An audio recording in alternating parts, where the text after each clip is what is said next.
Produk daripada MOV ni memang tak pernah mengecewakan. Yang ni MOV Dynamic Folio untuk iPad Mini 7 ataupun 6. Sebelum ni pun aku ada banyak menggunakan produk daripada MOV ni. Produk dia memang best lah. Kalau yang ni pula MOV Dynamic Folio untuk iPad 6 ataupun 7. So ada banyak angle yang kita boleh gunakan iPad mini kita tau. Bukan sekedar casing ataupun cover, tapi ada banyak style ataupun angle yang kita boleh guna menggunakan MOV Dynamic Folio ni. Jom kita unbox dulu. Let's go. Nak buka pun sekarang dah mudah. So sebelum tu aku nak tunjuk, aku akan pasang dekat aku punya iPad Mini 7 dengan Apple Pencil Pro. Okay, so jom kita unbox. Produk daripada MOV ni memang versatile lah. Memang aku suka lah. Sebelum ni aku guna yang untuk iPhone punya, dia punya apa, wallet, MagSafe semua kan. Oh memang bagus. So yang ni aku guna untuk iPad Mini pula. Sap. Jom kita buka. Sap. Oh, wih, color dia cantik sikit.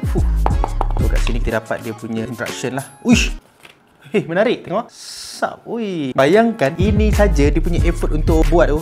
Sampai macam tu sekali. To try, to change, to experience more. Dia tulis kat situ. Kalau instruction saja dia dah buat macam ni, ini kan pula produk dia memang betul-betul lain macam lah MOV ni. So dia punya casing ni memang simple dan senang nak guna. So kita tak perlu dah nak kena masukkan apa semua. Ini dia magnetic. Just tap. Sedar. Dah. Nak buka, ambil. Macam tu.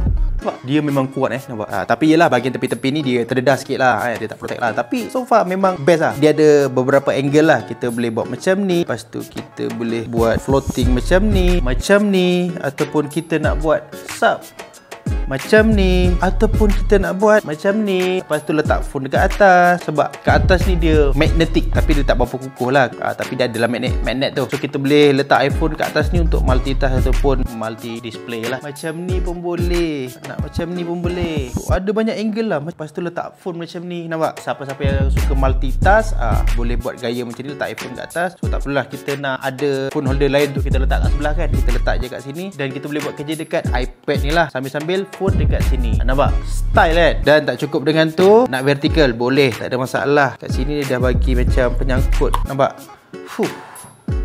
Vertical boleh, horizontal boleh, floating boleh, macam-macam lah. Aku tak tahu macam mana designer dia boleh terfikir nak buat produk macam ni. Memang best. Lepas tu kalau kita tengok kat sini, dia cakap there's more on the back.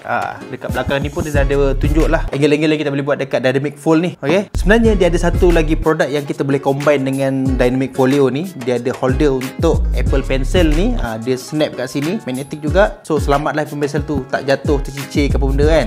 Tapi yang tu aku tak ada lah. So overall aku memang sangat-sangat berpuas hati. Dynamic Folio daripada MOV ni. Aku tak tahu macam mana lah designer dia boleh design produk yang macam ni. Okay, itu saja. Make it happen.